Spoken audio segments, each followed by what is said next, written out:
Que realmente es preocupante, que tiene que ver precisamente con estas temperaturas, bajo cero, la tarde que sale el sol, que te desabrigás, porque realmente durante la misma jornada hay muchos cambios, ¿no? Bueno, hoy tenemos que hablar de este brote de bronquiolitis que se está dando a nivel nacional. Vamos a conocer qué pasa aquí en la región. Es un virus estacional, es habitual que suceda en esta época, pero bueno, sin embargo, han habido muchos casos, hay muchos factores a tener en cuenta con esta enfermedad. Hoy lo decíamos, la pandemia y el aislamiento también han generado esta falta que tienen algunos niños y niñas de defensas, de generar anticuerpos.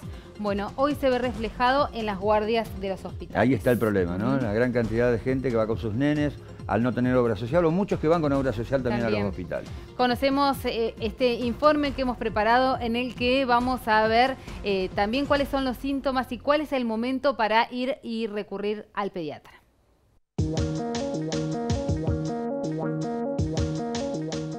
Lo traigo porque amaneció con mucha fiebre, tos y vómitos. Tiene muchos mocos, así que lo tuve que traer de urgencia. La verdad que estamos preocupados. No podemos hablar de un brote todavía, pero sí aumento de casos de enfermedades respiratorias en todas las edades. ¿Sabés que hay un brote de bronquiolitis? Me parece que sí, no estoy segura porque no tiene tos y moco. El aumento de casos de bronquiolitis en el país preocupa. Hasta el momento en Buenos Aires ha provocado que no haya camas disponibles en hospitales, guardias colapsadas y un verdadero caos sanitario. Según informaron desde el Ministerio de Salud de la provincia de Buenos Aires, hubo un aumento de casos del 20% en relación con la misma época de años anteriores.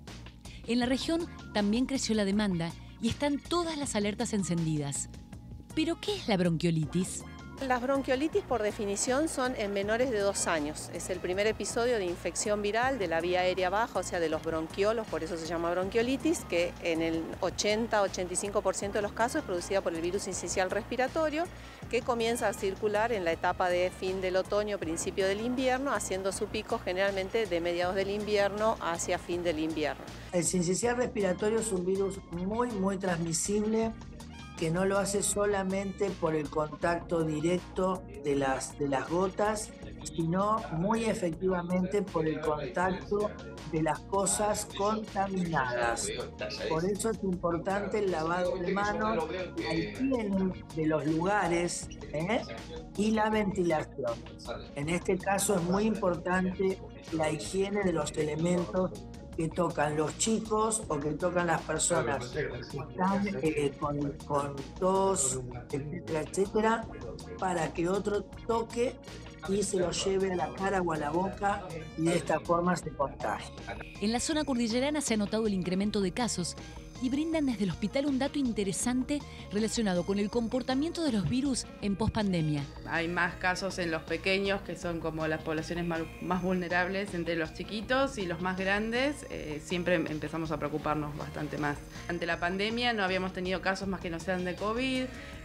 Posteriormente empezaron a correrse las curvas, en vez de tener casos en invierno teníamos en diciembre. Bueno, y así estamos todavía transitando una nueva normalidad, por decir una forma, de cómo se comportan las enfermedades respiratorias. En la región no solamente han aumentado los casos de bronquiolitis, sino todas las enfermedades respiratorias.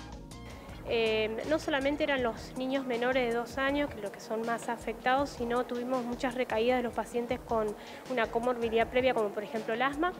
Tuvimos recaídas de varios pacientes y ahora, en estas semanas, se ha visto un nuevo pico con muchos ingresos, inclusive con requerimientos de oxígeno, complicaciones.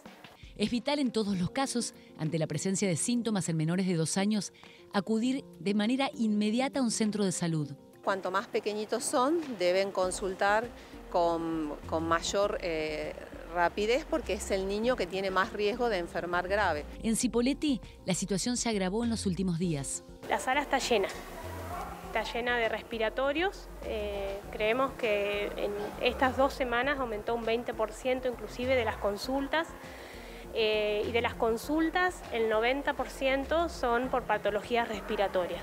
En el Hospital de General Roca aumentaron las consultas y atenciones por las guardias, no así las internaciones. No vemos todavía un aumento en la internación, ¿sí? Los casos por ahora se mantienen como estamos habituados para esta época del año. Nosotros lo que vemos habitualmente es que cuando se produce el pico en la zona metropolitana de Cava o de provincia de Buenos Aires, en las ciudades grandes, generalmente en nuestra región esos picos aparecen con algunas semanas de retraso. No es que se producen en forma simultánea, esto es cómo se comporta habitualmente la epidemiología de los virus. Y nosotros esperamos que nosotros los estemos viendo, quizás en 3-4 semanas empecemos a ver el aumento en la internación nuestra acá en la zona. Es clave ante esta situación saber cuáles son las principales medidas de prevención. Básicamente veo situaciones en las que están todos, hablando mal y pronto, moqueando, estornudando, tosiendo, así como si nada, en el mismo espacio, cerrado, juntándose con gente mayor, estornudando en la cara. O sea, todas estas cuestiones que cuando estábamos todos asustados por el COVID, nos cuidamos mucho más. Como medida general, se recomienda que si el chico está con tos, fiebre, no lo manden a las guarderías o a las escuelas. Lo que es importante entender es que en la naturaleza siguen transcurriendo gérmenes que son patógenos para los hombres y que en todo caso cuando estamos vacunados o tomamos antibióticos los evitamos. Pero obviamente no vamos a llegar de un día para el otro a vacunar a todas las personas que hace falta, además hay que dar refuerzos, entonces sigue siendo el tomar medidas de cuidado como ya conocemos, ¿no? El lavado de manos, la cuestión de tratar de sectorizar la circulación de las personas que tienen fiebre, de los chicos que están con moco.